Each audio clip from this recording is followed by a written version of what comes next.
महाभारत तीर्थ यात्रा पर्व अध्याय 145।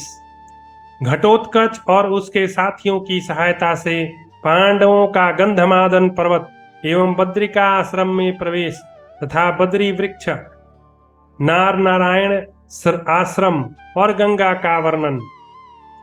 युधिष्ठिर बोले, अत्यंत भयानक पराक्रम दिखाने वाले भीम, तुम्हारा औरस पुत्र राक्षस श्रेष्ठ घटोत्कच धर्मज्ञ बलवान सुरवीर सत्यवादी तथा हम लोगों का भक्त है।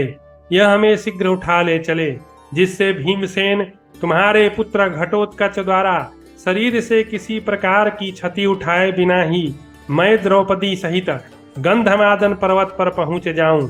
वैशंपायन जी कहते हैं, राजन, भाई की इस आज्ञा को शिरोधार्य करके नरश्रेष्ठ भीमसेन ने अपने पुत्र शत्रुसूदन घटोत्कच को इस प्रकार आज्ञा दी।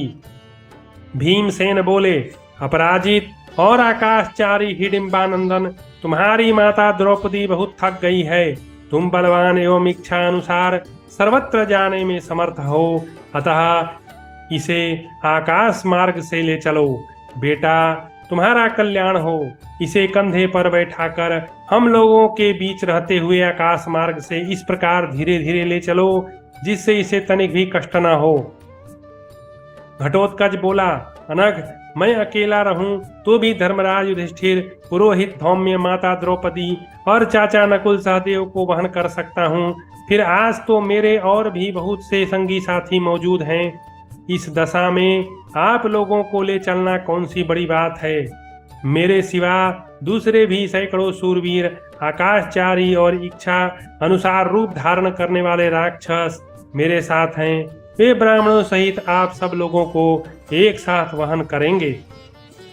ऐसा कहकर वीर घटोत्कच तो द्रौपदी को लेकर पांडवों के बीच में चलने लगा और दूसरे राक्षस पांडवों को भी अपने अपने कंधे पर बिठा कर ले चले। अनुपम तेजस्वी महर्षि लोमस अपने ही प्रभाव से दूसरे सूर्य की भांति सिद्ध मार्ग अर्थात आकाश मार्ग से चलने लगे। राक्षस राज घटोत्कच की आज्ञा से अन्य सब ब्राह्मणों को भी अपने अपने कंधे पर चढ़ाकर वे भयंकर पराक्रमी राक्षस साथ साथ चलने लगे। इस प्रकार अत्यंत रमणीय वन और उपवनों का अवलोकन करते हुए वे सब लोग विशाल बद्रिका आश्रम तीर्थ की ओर प्रस्थित हुए।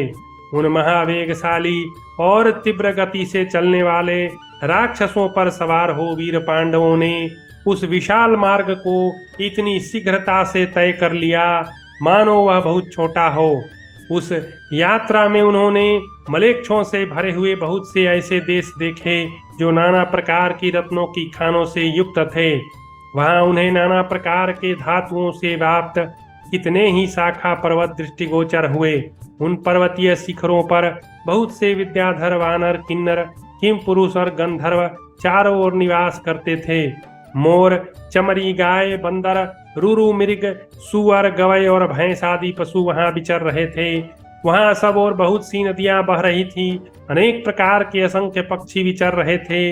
वह स्थान नाना प्रकार के मृगों से सेवित और वानरों से सुशोभित था। वह पर्वतीय प्रदेश मतवाले विहंगों और अगणित वृक्षों से युक्त था। पांडवों ने उत्तम समृद्धि से संपन्न बहुत से देशों को लांघ कर भांति भांति के आश्चर्यजनक दृश्यों से सुशोभित पर्वत श्रेष्ठ कैलाश का दर्शन किया।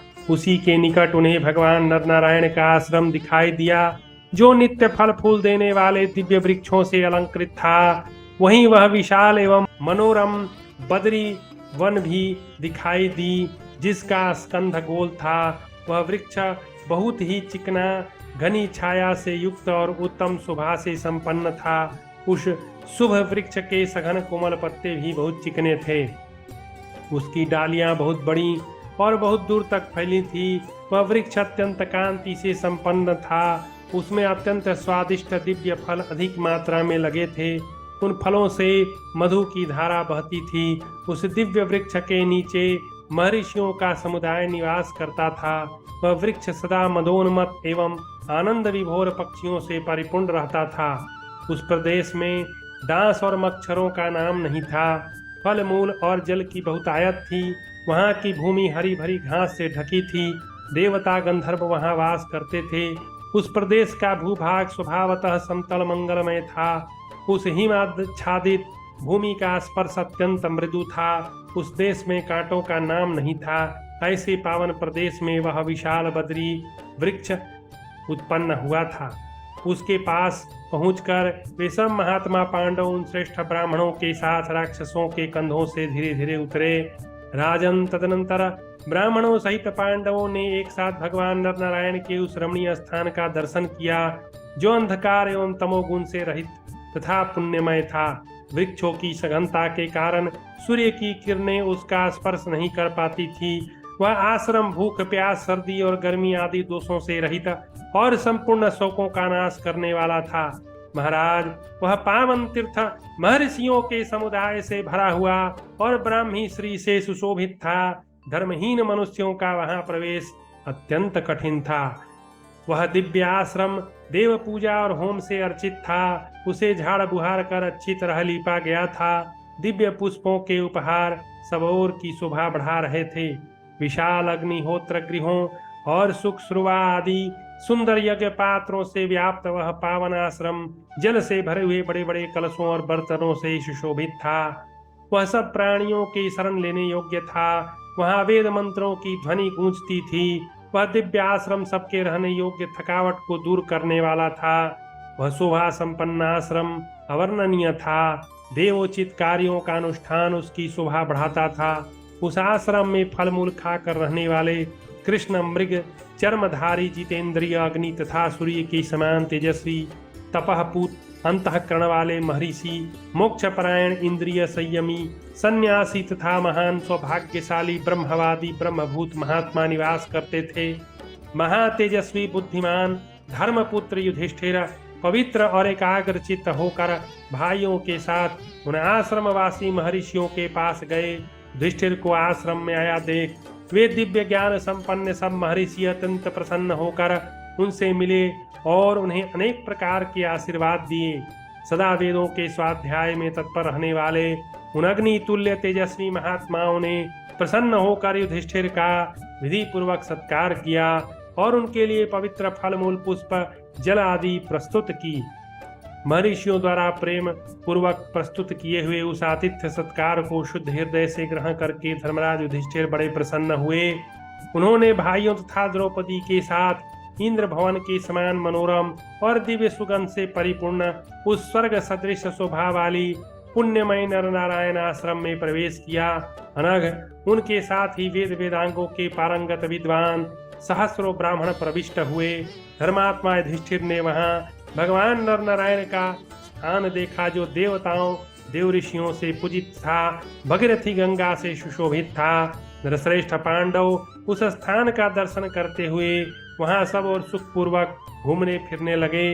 ब्रह्मर्षियों द्वारा सभी जो अपने फलों से मधु की धारा बहाने वाली दिव्य वृक्ष था, उसके निकट जाकर महात्मा पांडव ब्राह्मणों के साथ वहां निवास करने लगे। उस समय वे सब महात्मा बड़ी प्रसन्नता के साथ वहां सुखपूर्वक रहने लगे।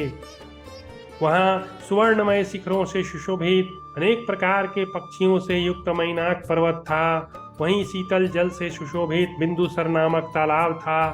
वह सब देखते हुए पांडव द्रौपदी के साथ उस मनोहर उत्तम वन में विचरने लगे, जो सभी ऋतुओं के फलों से सुशोभित था। उस वन में सब और सुरम्य वृक्ष दिखाई देते थे, जो विकसित फूलों से युक्त थे। उनकी शाखाएं फलों के बोझ से झुकी थी। कोकिल पक्षियों से युक्त बहुसंख्यक वृक्षों के कारण उस वन की शोभा थी। उपयुक्त वृक्षों के पत्ते चिकने सघन थे, उनकी छाया शीतल थी, वे मन को बड़े रमणीय लगते थे। उस वन में कितने ही सरोवर भी थे, जो स्वच्छ जल से भरे थे। खिले हुए उत्पल और कमल सब ओर से उसकी शोभा का विस्तार करते थे। उन मनोहर सरोवरों का दर्शन करते हुए पांडव वहां सानंद विचरने लगे। जन्मेजय गंधमादन पर्वत पर पवित्र सुगंध से वासित सुखदायिनी वायु चल रही थी, जो द्रौपदी सहित पांडवों को आनंद निमग्न किए देती थी। पूर्वोक्त विशाल बद्री वन के वृक्ष के समीप उत्तम तीर्थों से सुशोभित शीतल जल वाली भगीरथी गंगा बह रही थी। उसमें सुंदर कमल खिले थे। उसके घाट मणियों और मूंगों से आबद्ध थे। अनेक प्रकार के वृक्ष उसके तट प्रांत की शोभा बढ़ाते थे।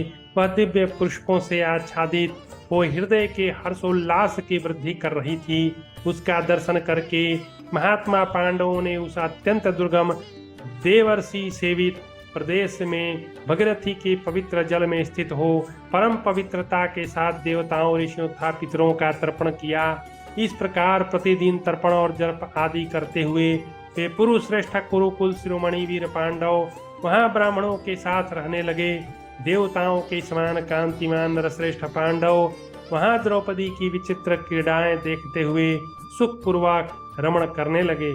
इस प्रकार श्री महाभारत वन पर्व के अंतर्गत तीर्थ यात्रा पर्व में लोमस तीर्थ यात्रा के प्रसंग में गंधमादन प्रवेश विषयक 145वां अध्याय पूरा हुआ।